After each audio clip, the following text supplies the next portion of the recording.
ஐநா துணையில் அடுத்து நடக்க போகுதுன்னு வாங்க பார்க்கலாம். நடேசன் உடம்பு சரியில்லாமல் இருக்காரு. இங்கே வீட்டில் இருக்கிற யாரும் பார்த்தா வழக்கம் போல் அவர் தண்ணி அடிச்சு தான் படுத்து கிடக்காரு அப்படின்னு சொல்லி ரொம்ப அசால்ட்டாகவே இருக்காங்க. ஆனால் நிலா தான் பார்த்தா ரொம்ப அக்கறை எடுத்து நடேசனுக்கு மாத்திரை கொடுத்து கஞ்சியெல்லாம் வச்சு கொடுத்து ரொம்ப அக்கறையாக பாசமாகவும் பார்த்துக்கிறாங்க. இப்படி நிலா பார்த்துக்கிறத பார்த்துமே நடேசனுக்கு மனசுக்குள்ளே பார்த்தா ஒரு விதமான உணர்வு. ஏதோ தன்னுடைய பொண்ணு மாதிரியே இந்த பொண்ணு பார்த்துக்கிறது அப்படின்னு சொல்லி நடேசன் மனசுக்குள்ள நினைக்கிறாரு. ஆனால் மாத்திரை கொடுத்தும் பார்த்தா நடேசனுக்கு காய்ச்சல் குறையவே இல்லை. நைட்டு நிலா எந்திரிச்சு வந்து பார்க்குறாங்க. வீட்டில் இருக்கிற எல்லாரும் தூங்கிட்டாங்க. நடேசன் பார்த்தா குளிர் ஜுரத்தால் நடுங்கிக்கிட்டு இருக்காரு. என்ன இவர் இப்படி நடுங்கிட்டு இருக்காரு அப்படின்னு சொல்லிட்டு வேகமாக உள்ளே போயிட்டு வந்து பெட்ஷீட்டெல்லாம் எடுத்துகிட்டு வந்து நடேசனுக்கு பொத்தி விடுறாங்க. அப்போ தொட்டு பார்க்குறாங்க. நடேசனுக்கு பயங்கரமான காய்ச்சல் ரொம்ப அடிக்குது. இதை பார்த்துட்டு வேகமாக நிலா அண்ணே அண்ணே எந்திரிங்க, சோழன் எந்திரிங்க அப்படின்னு சொல்லிட்டு லைட்டை போட்டு பார்த்தா எல்லாத்தையும் உசுப்புறாங்க. எல்லாரும் எந்திரிக்கவும் என்ன அண்ணி எதுக்கு இப்போ உசுப்புறீங்க அப்படின்னு சொல்லி பல்லவன் கேட்கவும், டேய் பல்லவா அவருக்கு ரொம்ப காய்ச்சல் அடிக்குதா அப்படின்னு சொல்லி நிலா சொல்லவும், பரவாயில்ல விடுங்க போய் சேர்ந்தா சேரட்டா அப்படின்னு சொல்லிட்டு பல்லவன் சொல்லவும், டேய் என்னடா பேசுற அப்படின்னு சொல்லி நிலா சொல்லவும், பின்ன என்ன அண்ணி நல்லா முழுசா குடிக்க தெரியுது, எப்போ பார்த்தாலும் குடி குடி குடி 3 நேரமும் குடி, இப்படியெல்லாம் குடிச்சா அப்புறம் உடம்பு என்ன ஆவா இருக்கும், அந்த ஆள் என்னமோ பண்ணிட்டு போட்டோம், எப்படியோ குளிரில் செத்துட்டு போட்டோம், நமக்கு இதெல்லாம் தேவையில்லை, போங்க நீங்கள் போய் படுங்க அப்படின்னு சொல்லி பல்லவன் சொல்லவும், என்னடா இப்படி பேசிக்கிட்டு இருக்க, நீ வேணா தூங்கு அண்ணே வாங்கண்ணே அப்படின்னு சொல்லிட்டு நிலா கூப்பிடவும், இந்த வரப்பா அப்படின்னு சொல்லி வேகமாக பார்த்தா சேரன் எந்திரிச்சு ஓடுறாரு. இங்கே பார்த்தா நடேசன் ரொம்ப குளிரில் நடுங்கிட்டு இருக்காரு. நடுங்கிட்டே இருக்கல பார்த்தா நடேசன் வாயிலிருந்து ரத்தமாக வர ஆரம்பிச்சிருது. அப்பா அப்பா அப்பா என்னப்பாச்சு அப்படின்னு சொல்லிட்டு சேரன் பார்த்தா பதறாரு. அண்ணா என்னண்ணா ரத்த வாந்தியெல்லாம் எடுக்கிறாரு அப்படின்னு சொல்லிட்டு நிலாவும் பார்த்தா பதற ஆரம்பிக்கிறாங்க. சரி ஹாஸ்பிட்டல் போவோம், டி சோழா எந்திரிடா காரை ஏறா அப்படின்னு சொல்லி சேரன் சொல்லவும், என்னண்ணே அந்த ஆளு காய்ச்ச தானே அந்த ஆளு என்ன இழுத்துக்கிட்டா கிடக்காரு அப்படின்னு சொல்லி சோழன் சொல்லவும், டி எந்திரிடா அப்பா ரத்த வாந்தி எடுக்கிறார் எந்திரா அப்படின்னு சொல்லிட்டு சேரன் சொல்லவும், சோழனும் பார்த்தா டக்குன்னு எந்திரிச்சாரு. காரை எடுக்கவும் இங்கே பார்த்தா நடேசனை ஹாஸ்பிட்டலும் கூட்டிகிட்டு போகிறாங்க. அங்கே போய் பார்த்தா நடேசனை செக் பண்ணுறாங்க. செக் பண்ணி பார்த்துட்டு நடேசனுக்கு குளுக்கோஸ் ஏற்றணும் அப்படின்னு சொல்கிறாங்க. சரிங்க டாக்டர் அப்படின்னு சொல்லி சேரன் சொல்லவோ, நடேசனுக்கு பார்த்தா குளுக்கோஸ் எல்லாம் ஏற்றுறாங்க.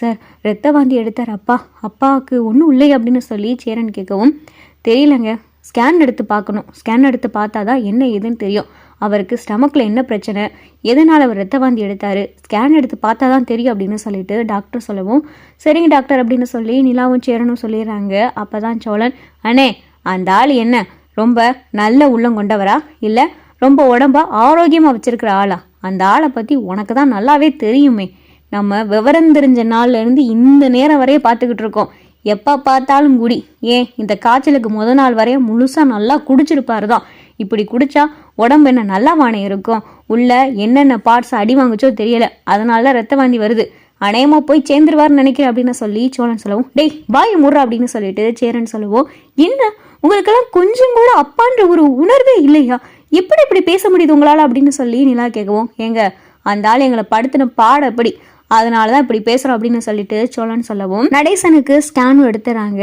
நிலாவும் சேரனும் பார்த்தா டாக்டரை பார்க்க போகிறாங்க.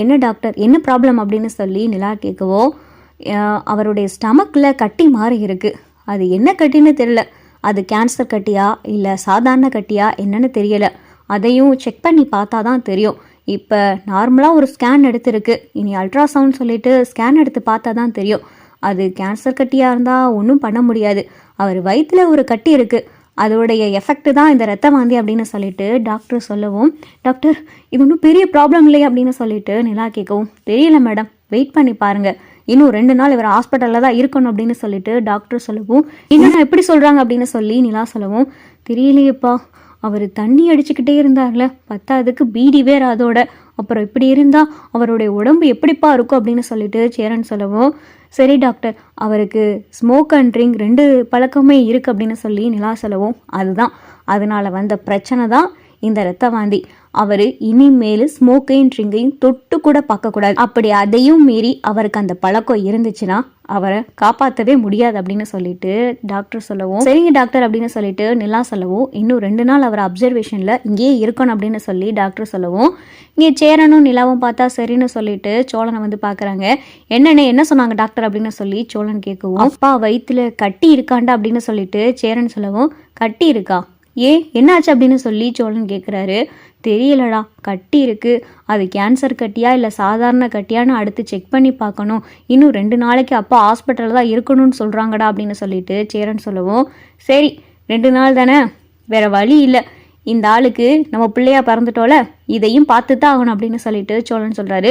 நீங்கள் ஒன்றும் இவ்வளவு சகிச்சுக்கிட்டலாம் இங்கே ஒன்றும் இருக்க வேணாம், நான் 2 நாளைக்கு ஹாஸ்பிட்டலுக்கு இங்கே இருந்து நீங்கள் வேணா வீட்டுக்கு போங்க அப்படின்னு சொல்லிட்டு நிலா சொல்லவும், ஏங்க உங்களை தனியாக விட்டுட்டு நாங்கள் வீட்டுக்கு போகிறதா, நீங்களும் அண்ணனும் வேணா வீட்டுக்கு போங்க, நான் இங்கே இருக்கேன் அப்படின்னு சொல்லிட்டு சோழன் பார்த்தா ஹாஸ்பிட்டலில் இருக்காரு. சரிடா, நான் அப்போ அப்பாட்ட சொல்லிவிட்டு நான் கிளம்புறேன், காலையில் நானும் நிலாவும் இங்கே வந்துடும், நைட்டு நீங்கள் ஏறு அப்படின்னு சொல்லி சேரன் சொல்லவும், நடேசனை பார்க்குறதுக்கு நிலாவும் சேரனும் வராங்க. அப்பா அப்பா அப்படின்னு சொல்லிட்டு சேரன் சொல்லவும், இங்கே பார்த்தா நடேசன் கண்ணை திறந்து பார்க்குறாரு. என்னடா, எதுக்கு பண்ணி ஆஸ்பத்திரி கூட்டிகிட்டு வந்த அப்படின்னு சொல்லிட்டு நடேசன் கேட்கவும், எதுக்கு கூட்டிகிட்டு வந்தம்மா, நைட்டு நீங்கள் என்ன நிலைமையில் இருந்தீங்கன்னு தெரியுமா, நீங்கள் எப்படி இருந்தீங்கன்னு தெரியுமா, குளிர் ஜுரத்தில் நடுங்கிக்கிட்டு ரத்த வாந்தி எடுத்துக்கிட்டு உங்கள் உடம்பு என்ன நிலைமையில் இருந்துச்சுன்னு தெரியுமா, அப்புறம் அப்படியே இருந்தால் என்ன ஆகுறது அப்படின்னு சொல்லிட்டு நிலா கேட்கவும், என் நடேசன் பார்த்தா எதுவுமே பேசாமல் அமைதியாக இருக்காரு. சரி என்ன சொன்னாங்க டாக்டர் அப்படின்னு சொல்லி நடேசன் கேட்கவும், உங்கள் வயிற்றில் கட்டி இருக்கான், தங்க கட்டி இருக்கா அப்படின்னு சொல்லிட்டு நிலா சொல்லவும், என்னது தங்க கட்டியா அப்படின்னு சொல்லிட்டு நடேசன் கேட்குறாரு.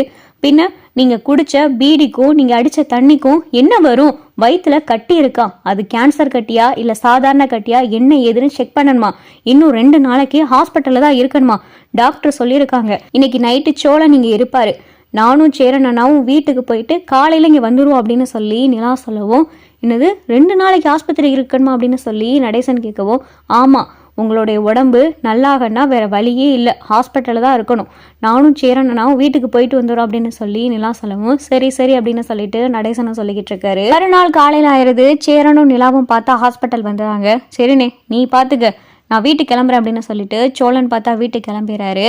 அங்கிள் அங்கிள் அப்படின்னு சொல்லிட்டு நிலா கூப்பிடவும், நடேசன் பார்த்தா கண்ணு முழிச்சு பார்க்குறாரு. எந்திரிங்க சாப்பிடணும்ல அப்படின்னு சொல்லிட்டு நிலா சொல்லவும், என் கையில் பார்த்தா ட்ரிப்ஸு போட்டிருக்கு, இன்னொரு கையில் பார்த்தா அந்தளவுக்கு அவரால் எதுவும் சாப்பிட முடியல, கையெல்லாம் பார்த்தா நடுங்குது, இருங்க நானே ஊட்டி விடுறேன் அப்படின்னு சொல்லிட்டு நிலா பார்த்தா ஸ்பூனில் எடுத்து சாப்பாடை ஊட்டி விடுறாங்க. இதெல்லாம் பார்த்ததுமே நடேசனுக்கு பார்த்தா கண்ணெல்லாம் கலங்க ஆரம்பிச்சிருது. என்ன ஏன் ஒரு மாதிரியா பார்க்குறீங்க, என்னாச்சு அப்படின்னு சொல்லிட்டு நிலா கேட்கவும், நடேசன் பார்த்தா கண் கலங்க ஆரம்பிச்சிடாரு.